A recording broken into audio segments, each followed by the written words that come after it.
ये बजट पाकिस्तान के सरकारी मुलाजमिन का बजट नहीं है, ये IMF के एजेंडे का बजट है। हम इस बजट को यकसर मुस्तरद करते हैं, इस बजट को हम यकसर मुस्तरद करते हैं और छोटे सरकारी से मुलाजमीन से लेकर बड़े सरकारी मुलाजमीन की जेबों पर और जिस तरह इन्होंने गरीब मुलाजमीन के बच्चों के पेट से नवाला छीनने की कोशिश की है, ये हम नहीं होने देंगे, ये हम नहीं होने देंगे, ये हम नहीं होने देंगे। ऐ बुज़दिल, अगर जुर्रत है तो सामने आ, हमारे साथ मुकलमा कर।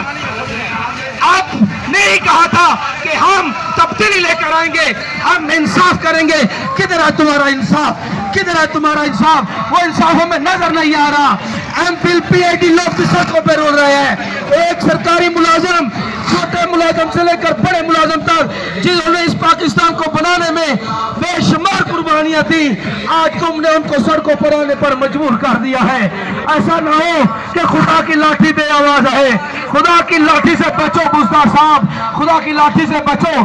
मैं ये कहना चाहता हूं, अगर तुमने इनका एहसास ना किया, इन गरीब मुलाजमीन का एहसास ना किया, तो तुम्हारा तख्त उल्ट जाएगा, तुम्हारा तख्त उल्ट जाएगा, तुम्हारा तख्त उल्ट जाएगा। तुम्हें याद होगा एक वक्त था, तुमसे पहले भी बड़े फिरौन आए थे, वहां नौ रोड के ऊपर एक गरीब उस्ताद ने खड़े होकर बददुआ की थी कि तुमने हमारा हक खाया है, तुमने उस्तादों को सड़कों पर लेकर आए हो, तुमने गरीब मुलाजमीन को सड़कों पर लाकर खड़ा किया है। मैं बददुआ